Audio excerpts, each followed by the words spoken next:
The winter sun barely pierced through the heavy clouds hanging low over Maple Falls. I stood by the window of our apartment on Old Mill Boulevard, watching snowflakes spiral slowly in the air before settling on the frozen ground.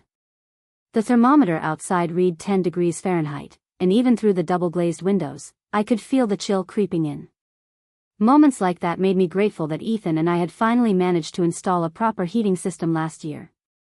My phone buzzed on the windowsill, a text from the courier service. Your order number 4872 is ready for pickup at the Lincoln Street location. I swiped across the screen without much thought, opening the app. 2 weeks ago, during one of those impulsive Christmas sales, I had ordered a DNA test. At the time it felt like a quirky little thing, to learn more about where I came from, maybe even discover distant relatives. Everyone seemed obsessed with tracing their roots lately.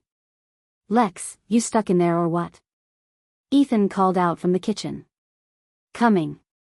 I threw on a warm sweater and headed toward the coffee-scented air of our tiny kitchen. Our apartment wasn't big, about 450 square feet, but it was home. Cozy. After 5 years of marriage, we'd turned every inch into something that felt like us. Floor-to-ceiling cabinets, smart lighting Ethan had set up himself, a tiny couch we both fought over. Ethan was scrolling through news on his phone, sitting at the kitchen table.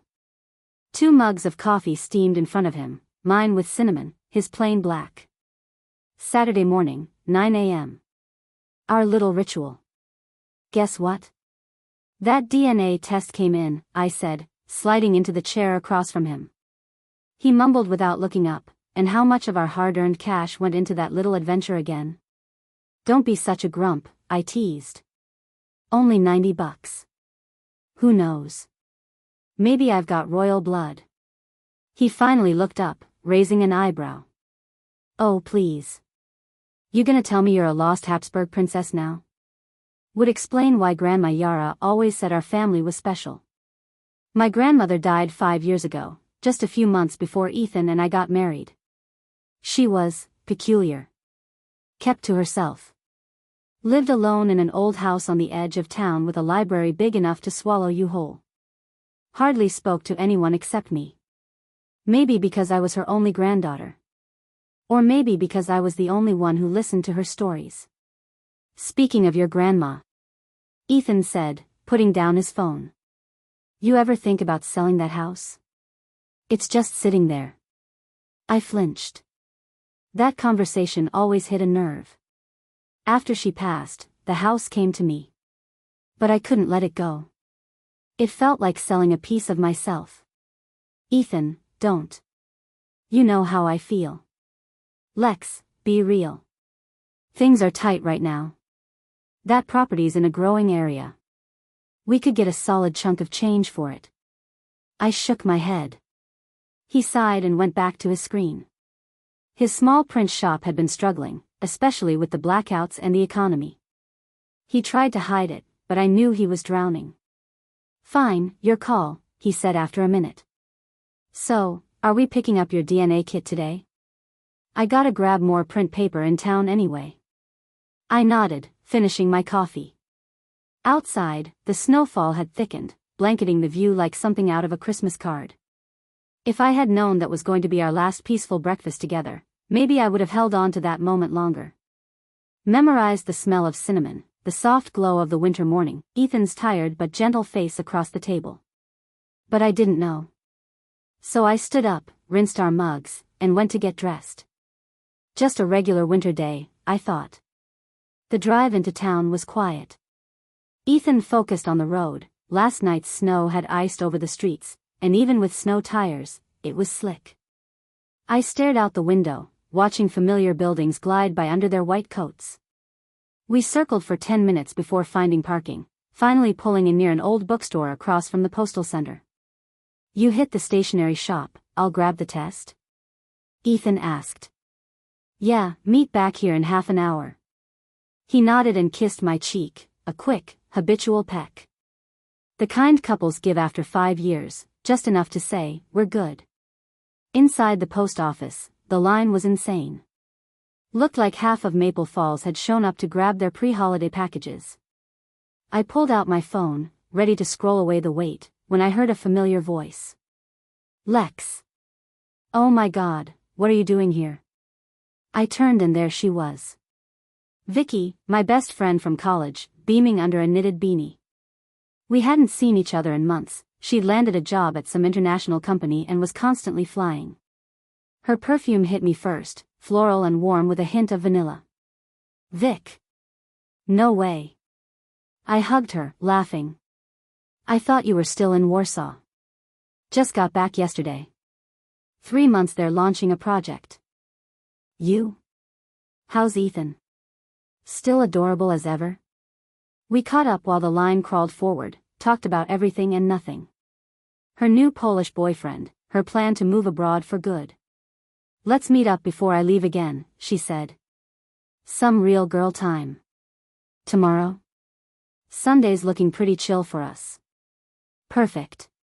Text me. I've got a new number. She scribbled it down. We hugged again and parted ways. Ethan was already waiting by the car, tapping his foot. Took you long enough. Ran into Vicky. She's back from Poland. Still wild as ever? Pretty much, I laughed, holding up the DNA kit. Hey, maybe we should get one for you too. Be fun to compare.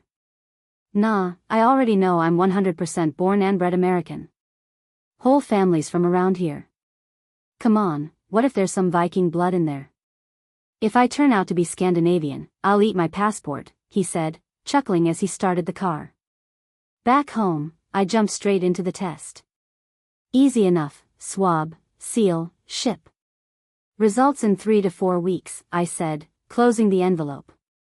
Just in time for Christmas, Ethan teased. Hope you're not too crushed when it turns out you're not royalty. Oh, Ethan. If only either of us had known what was coming. That night, the snow kept falling, blanketing Maple Falls in silence.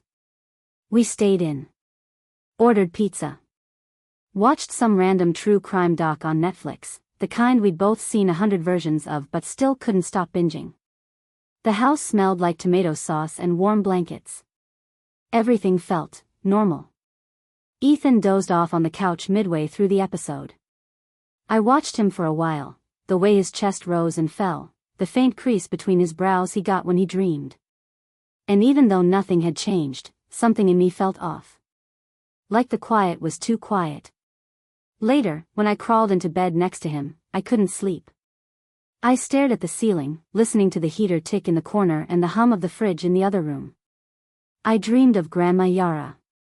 She was in her old leather armchair in the library of that creaky house on Rosewood Lane, humming a tune I hadn't heard since I was a kid. She held a book in her lap, its leather cover cracked, the pages yellowed, but I couldn't move closer. My feet were rooted to the floor. She looked up at me with that same soft, faraway look she used to have after telling a story that ended on a cliffhanger. But this time, she whispered something. I'm sorry, baby. I should have told you. And then I woke up. 5:03 a.m. The bedroom was cold. Ethan was still asleep, his face half buried in the pillow. I slipped out of bed quietly and made my way to the kitchen. I flicked on the kettle and reached for the chamomile tea. My hands shook a little. That dream stayed with me, not just like a memory, but like a warning. Like the past was shifting under my feet. You okay? Ethan's voice startled me. He stood in the doorway, hair a mess, wrapped in the fleece blanket from the bed. Sorry, I said. Didn't mean to wake you. Nah. Just felt cold. He walked over to the thermostat, frowned. Ugh. Great. The system's acting up again. I swear, if that contractor sold us a lemon. We spent the next hour trying to reset the settings. Turned out the last power outage had tripped something in the system. Another winter morning, another thing breaking down. After that, my mom called, stressed about grocery prices and Christmas plans. Mom, it's still 3 weeks till the 25th. I know, I just like to be prepared, she said, which was code for, I'm worried and need to control something. By the time I hung up, I felt drained. The dream. The heater. My mom's voice. It all buzzed around in my head like static. Vicky texted. 3 p.m. at Golden Oak Cafe? Our usual table. I replied. You got it. Golden Oak was our place. Tucked between a florist and an antique shop, it had once been a dusty, little-known cafe where we used to cram for finals and vent about exes. Now it was all exposed brick and craft lattes, but the memories still stuck to the walls like ghosts. She was already there when I arrived, sipping a caramel latte and poking at some overpriced macaron. Lex, she beamed. You look tired. Thanks, I said with a smile.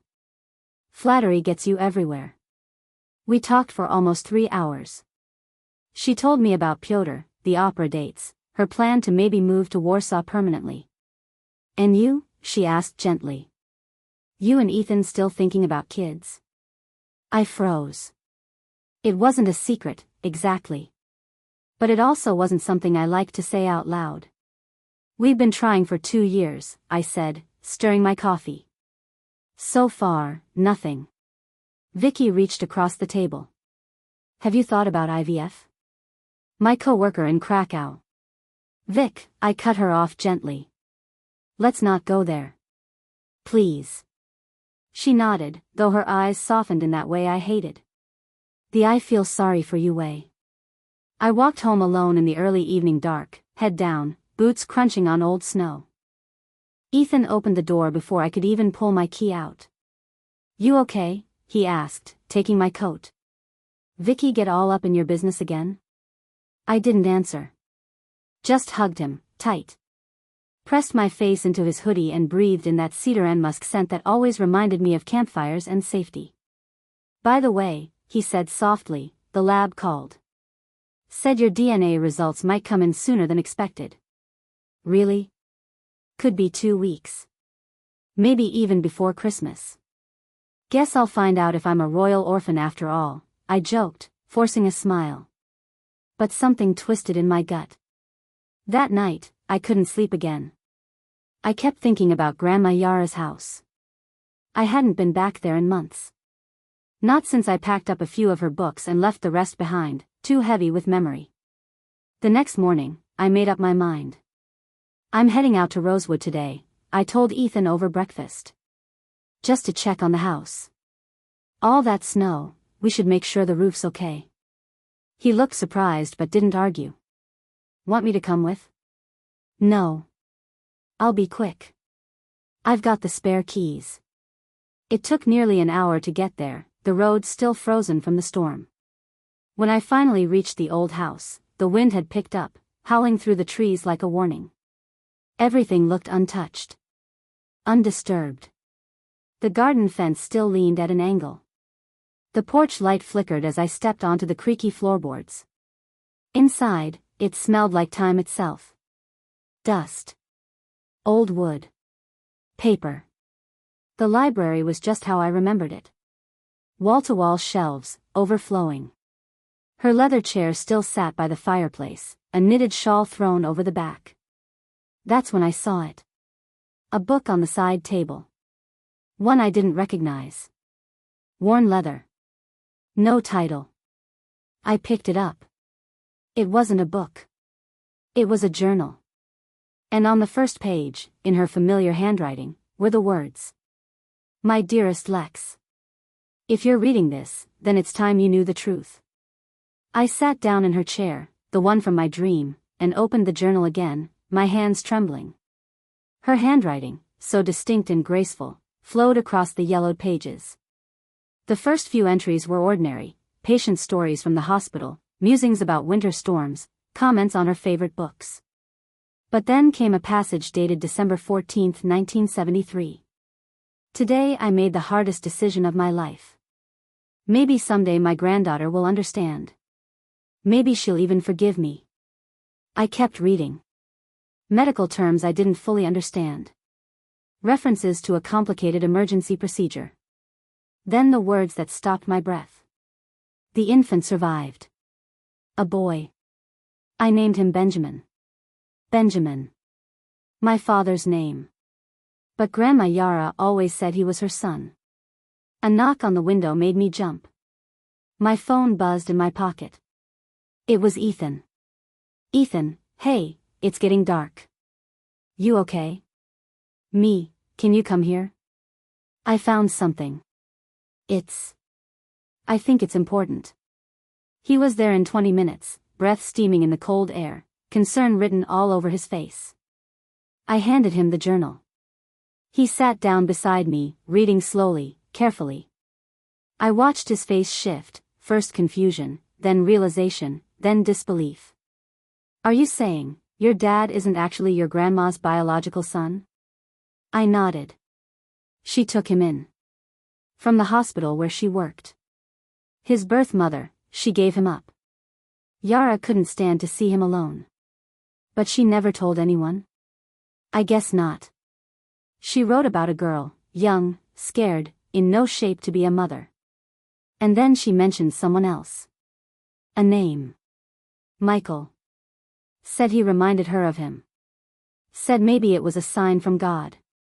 Who was Michael? I shook my head. I don't know. We left the house in silence, the journal tucked under my coat like it might dissolve in the cold. The sky was already going dark, turning that strange winter shade of navy and lilac. Back home, I read through the journal again. Line by line.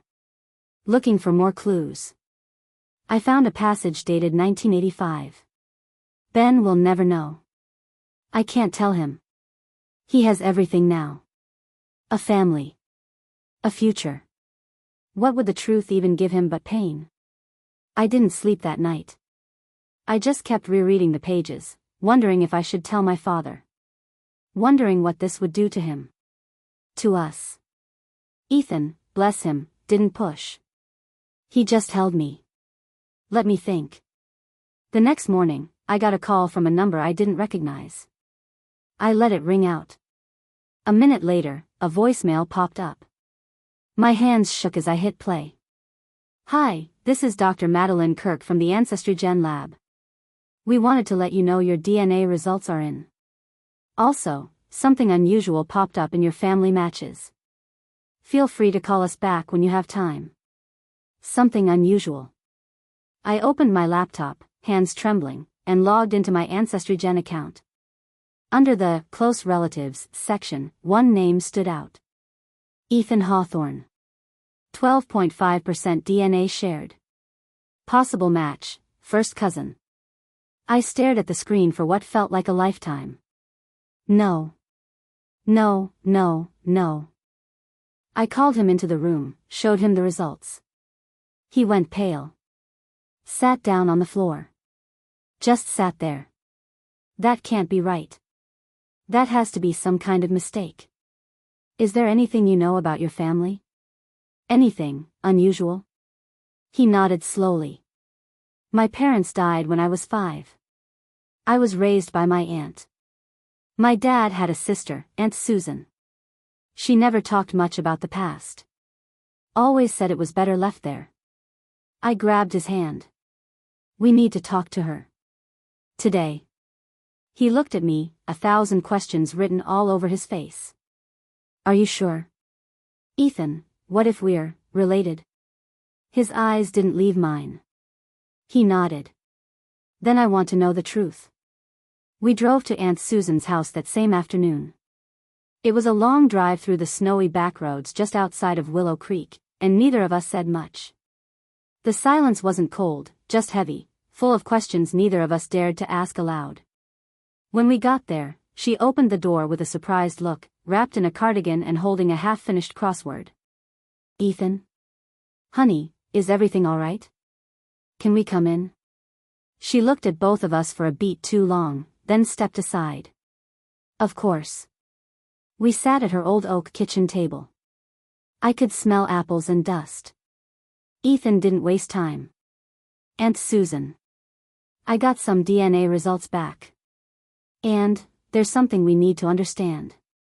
Her fingers clenched slightly on the coffee mug she had just set down. She didn't look surprised. Not really. It finally came out, huh, she said quietly. I always knew it would. Ethan's eyes widened. So it's true? Lex and I, we're related? She nodded, tears forming. You two are cousins. Your dad, Thomas, and Lex's dad, Benjamin. They were twins. I felt the air suck out of the room. Grandma Yara, she raised Benjamin like her own. But she wasn't his mother. And Thomas? What happened to him? Susan exhaled. He was raised by my parents. Quietly. Privately. There was shame around it. Around how it all happened. 2 babies. 2 sisters who weren't ready. Yara and my mom agreed to separate them, to give them both a chance. Ethan and I sat in stunned silence. I was just a teenager when it happened. They told me not to talk. Said the past needed to stay buried. But when your parents died, Ethan, I wanted to tell you so many times. I just didn't know how. Tears ran silently down Ethan's face. I reached for his hand. That night, we drove home in a fog. There was no yelling. No dramatic explosion. Just quiet. Quiet and the knowledge that the ground beneath our lives had shifted. At home, we sat on the couch, side by side, knees touching. So, what now? I finally whispered. Ethan looked at me. Not with fear. Not with shame. Just love. I don't know, he said. But I still love you. That hasn't changed. And the strangest thing? I didn't feel wrong. I didn't feel ashamed. I felt sad. Grieving something I couldn't name. But not broken. The next morning, I called my father. I told him we needed to talk. In person. He listened without interrupting. When I was done, there was a pause. Lex, thank you for telling me. I think I always knew something was different. I just didn't know what. I cried. Hard. Then he said, come over. Bring Ethan. We'll figure it out together. And we did. In the weeks that followed, we spoke with genetic counselors. We read and researched. We talked about what it meant to move forward. What it meant to love with honesty. Christmas came.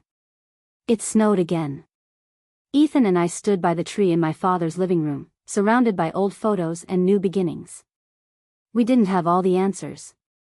But we had each other. And for now, that was enough.